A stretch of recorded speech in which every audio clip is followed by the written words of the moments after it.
Assalamualaikum warahmatullahi wabarakatuh. Perkenalkan, nama saya Karina Fitri Amalia dengan NPM 2417051014. Dan pada video ini saya akan menjelaskan tentang perangkat input atau output atau unit masukan atau keluaran. Dalam sistem komputer memiliki 3 komponen utama, yaitu CPU, otak komputer, memori penyimpanan, dan peralatan input atau output seperti printer yang berfungsi untuk mencetak, kemudian monitor seperti mengeluarkan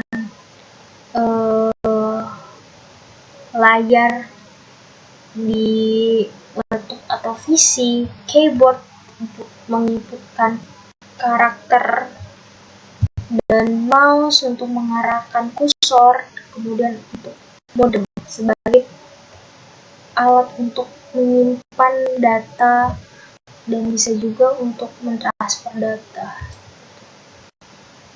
Modul I/O itu merupakan peralatan antarmuka bagi sistem bus atau switch sentral yang memiliki 2 fungsi utama, yaitu sebagai piranti antarmuka ke CPU dan memori melalui bus sistem. Dan yang kedua, sebagai piranti antarmuka dengan peralatan periferal lainnya dengan menggunakan link data tertentu. Peralatan periferal itu sendiri itu perangkat eksternal atau perangkat tambahan. Sistem masukan dan keluaran komputer.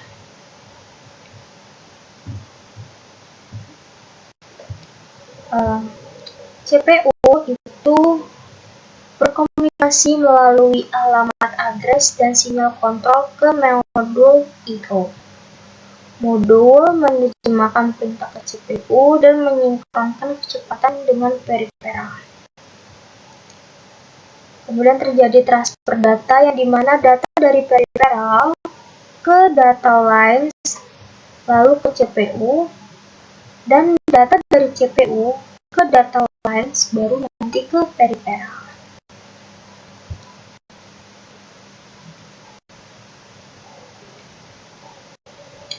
Fungsi modul I/O yang pertama itu kontrol dan pewaktuan untuk mengatur sinkronisasi antara kecepatan CPU dan perangkat I/O yang lebih lambat.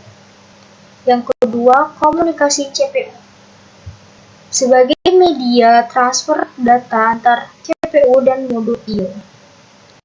Ketiga, komunikasi perangkat eksternal atau perangkat periferal. Itu proses antarmuka untuk pertukaran data dengan perangkat luar. Keempat, pembufferan data, penyimpanan sementara data sebelum diproses atau dikirim, yang berfungsi untuk mengatasi perbedaan kecepatan. Dan terakhir itu deteksi kesalahan, mengecek apakah terjadi kesalahan atau tidak dalam sistem komputer tersebut. Di sini juga ada proses-proses dalam fungsi komunikasi antar CPU. Ada command decoding, data, status reporting, dan address recognition. Ini skema suatu perangkat periferal. Dan ini struktur modul I/O. Contohnya itu ada Intel 8255A atau PPI, Programmable Peripheral Interface. Ini ada 3 teknik masuk atau keluaran. Yang pertama ada I/O program, yaitu mengeksekusi program yang memberikan operasi I/O pada CPU secara langsung seperti pemindahan data, pengiriman perintah baca maupun tulis, dan monitoring perangkat. Tetapi kelemahan dari I/O program itu adalah dia membuang-buang waktu. Jadi kalau misalkan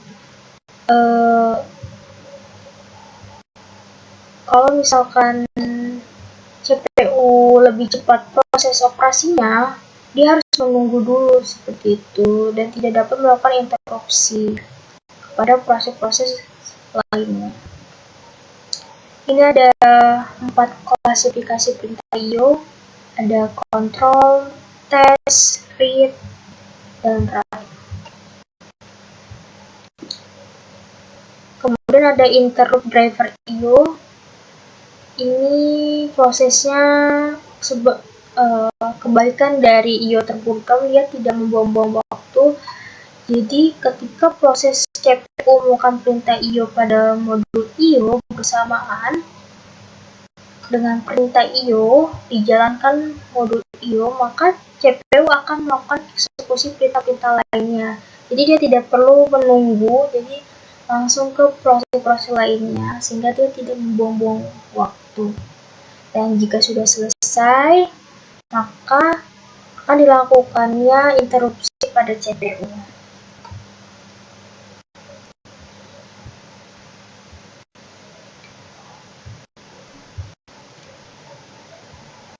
Dan tadi ini ada yang Intel, ini ada pengontrol interrupt Intel 8259A.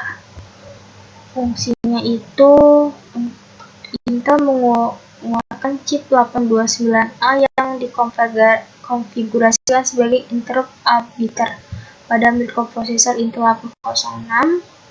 Dan Intel ini melakukan manajemen interupsi modul-modul IO yang tersambung padanya. Ini untuk menentukan prioritas modul IO yang lebih dulu ditangani CPU apabila pada permintaan interupsi yang bersamaan. Ini gambar dari pemakaian pengelola interupsi 8559A pada 806. Ini yang tadi programmer peripheral interface. Untuk gambarnya seperti ini.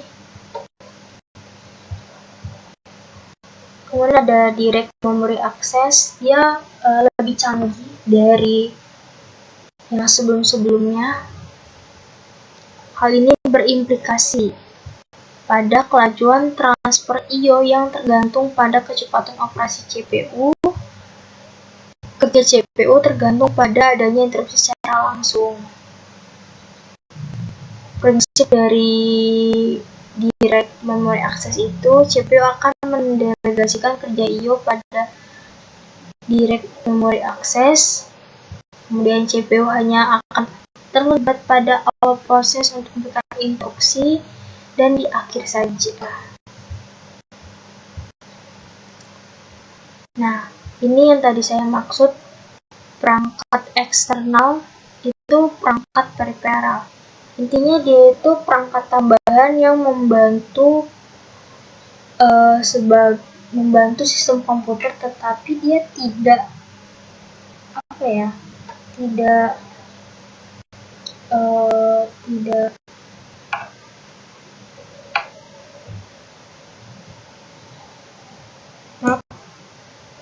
jadi perangkat peripheral itu perangkat tambahan yang terhubung ke sistem komputer atau CPU untuk membantu dalam operasi input atau output. Tapi dia tidak termasuk dalam unit pemrosesan utama CPU atau memori utama. Dan ini di sini ada 3 klasifikasi. Yang pertama human readable, itu perangkat yang berhubungan dengan manusia sebagai pengguna komputer. Intinya manusia bisa memakainya secara langsung perangkat ini. Seperti monitor, keyboard, mouse, printer, joystick, disk drive. Terus machine readable, perangkat yang berhubungan dengan peralatan, biasanya berupa modul sensor dan transducer. Dan ketiga itu communication, perangkat yang berhubungan dengan komunikasi jarak jauh, misalnya NIC dan modem. Baik, begitu saja video penjelasan saya. Jika ada kesalahan kata saya mohon maaf dan saya akhiri. Wassalamualaikum warahmatullahi wabarakatuh.